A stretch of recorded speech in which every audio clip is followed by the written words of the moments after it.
வணக்கம். இன்னைக்கு நாம் மைக்ரோ கிரீன் அப்படிங்கிற ஒரு எளிமையான ஒரு கீரையை வீட்டில் எப்படி மிக எளிமையான முறையில் வளர்க்கலாம் அப்படிங்கிறத நம்ம பார்க்க போகிறோம். இப்போ மைக்ரோ கிரீன்னா என்ன? நம்ம அன்றாட பயன்பாட்டுக்குரிய கீரை வகை தான் இந்த மைக்ரோ கிரீன். பொதுவாக நம்ம கீரைகள் எல்லாமே நாம் கடைகளில் வாங்கி சாப்பிட்றோம். நம்ம 1 கிலோ கீரை நம்ம வாங்கி சாப்பிட்றதுக்கும் இது 20 கிராம் கீரை சாப்பிட்றதுக்கும் சமம்.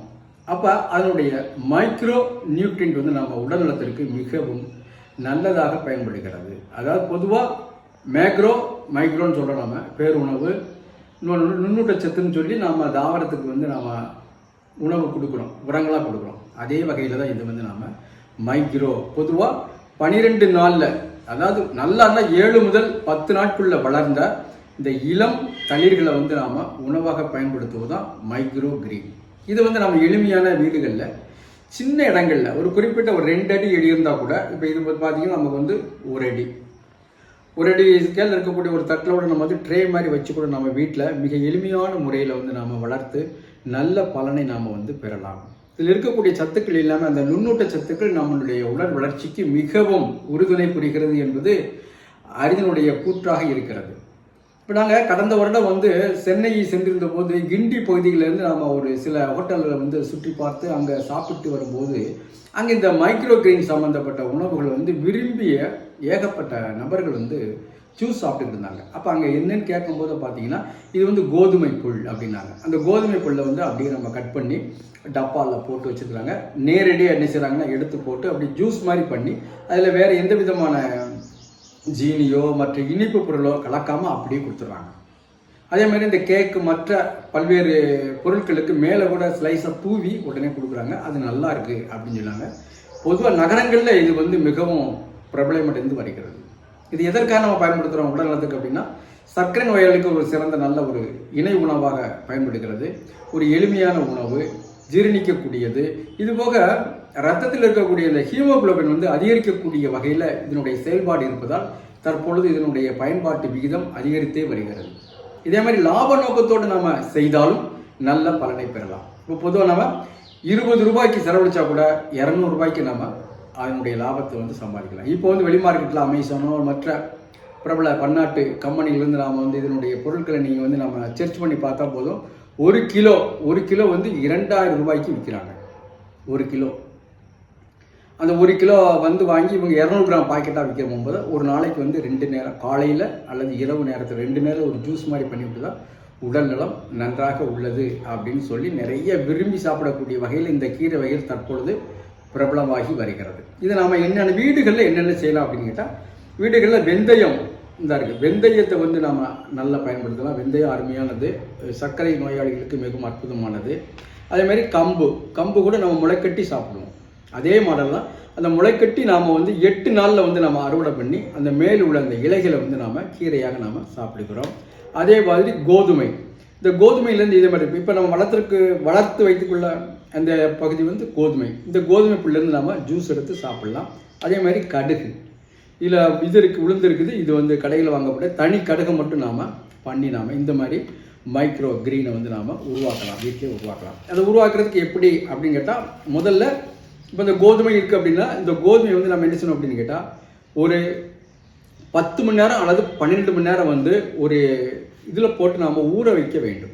ஊற வைத்த பின்பு அதை நம்ம முளைக்கட்டி தான் நாம் இந்த லேயர் மாதிரி போட்டு நாம் பயன்படுத்தலாம். அதுக்கு வீட்டுகளில் பயன்படக்கூடிய ஒரு சின்ன தட்டு இருந்தாலே போதும். அந்த சின்ன தட்டை நாங்கள் என்ன செய்கிறோம் அப்படின்னு கேட்டால், நல்ல கீழே இருக்கக்கூடிய கிருமிகள் எதுவும் போக்குறதுக்கு நம்ம என்ன செய்கிறோம் அப்படின்னா, இது போன தை மாதம் நம்ம வீடுகளில் பொங்கல் வைத்து ஏற்படக்கூடிய அந்த கழிவு பொருள் தான் இது சாம்பல் சத்து. இந்த சாம்பல் சத்தை நம்ம என்ன செய்யணும் அப்படின்னு கேட்டால், கீழே நல்லா பரப்பிடுறோம். நம்ம கீழே பரப்பிட்டு இதற்கு தேவையான இடுபொருள் பார்க்கும்போது 2 மடங்கு மண்புழு உரம், 1 மடங்கு தென்னைநார் கழிவு, 2 மடங்கு மண்புழு உரம், 1 பங்கு தென்னைநார் கழிவு. இந்த தென்னைநார் கழிவு என்ன செய்யணும் அப்படின்னு கேட்டால், நம்ம அது மேலே லேஸ் அப்படின்னு நம்ம தூவிட வேண்டியது. அதாவது இதனுடைய பகுதி பார்த்தீங்கன்னா கரெக்டாக 3 சென்டிமீட்டர் இருக்குது. இந்த விட்டம் இதில் பார்க்கும்போது உயரம் 3 சென்டிமீட்டர். நாம் 2 சென்டிமீட்டருக்குள்ள 2 சென்டிமீட்டர் கூட நம்ம மண் போட்டு அழகாக நம்ம என்ன செய்யலாம் அப்படின்னு கேட்டால், நல்லா பண்ணிவிட்டு அதுக்கு மேலே நாம் ஏற்கனவே முளை கட்டப்பட்டது இப்போ 2 நாள் வச்சுருப்போம். அந்த முளைக்கட்டிய அந்த தானியத்தை வந்து மேலே என்ன செய்யணும் அப்படின்னு கேட்டால் இந்த மாதிரி முளைக்கட்டிய தானியத்தை மேலே வந்து நாம் வந்து அப்படியே பரப்பிடுறோம். இது முளை கட்டாதது ஏற்கனவே ஊற போட்டு முளை கட்டி வச்சுருக்கணும். அது 12 மணி நேரம். அதை வந்து நம்ம என்ன செய்யணும் அப்படின்னு கேட்டால் ஒரு துணியில் போட்டு முளைக்கட்டி ஒரு நாள் வரைக்கும் முளை கட்டணும்னா லேசாக முளை வந்திருக்கும். அதை நம்ம எடுத்து அப்படி மேலே போட்டு அதற்கு மேலே என்ன செய்யணும் அப்படின்னா அதற்கு மேலே லேசாக ஒரு மண்ணை தூவிட்டு இந்த மாதிரி டப்பா வச்சு என்ன செய்யணும் அப்படின்னா ஒரு மூடி வைத்து விட வேண்டும். ஒரு நாள் மட்டும் இவ்வாறு மூடி வச்சுட்டு மறுநாள் எடுத்து வெயில் வந்து அதிகம் படக்கூடாது. அப்படி நாம் வந்து என்ன செய்யணும் அப்படின்னு கேட்டால் தண்ணீர் விட்டு நாம் என்ன செய்யணும் அப்படின்னு கேட்டால் தினசரி காலை மாலை தினசரி நாம் வந்து தண்ணீர் விட்டு நாம் அருமையாக என்ன செய்யலாம் அந்த கீரையை வந்து நம்ம வீடுகளிலே வளர்க்கலாம். இந்த மாதிரி நம்ம காலையிலும் மாலையிலும் என்ன செய்யணும் அப்படின்னா இந்த கீரைக்கு வந்து நாம் தண்ணீர் விட வேண்டும். இவ்வாறு விட்டு நம்ம வளர்த்தோம்னா நன்றாக வந்துவிடும்.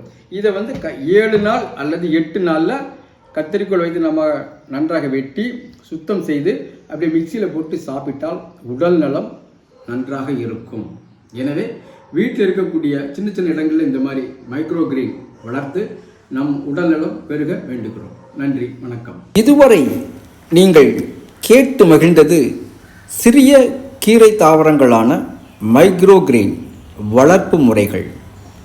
பொதுவாகவே இயற்கையாகவே அதிக சத்து அதிக சக்தி கொண்ட உணவாக நாம் தினசரி பயன்பாட்டில் இவற்றை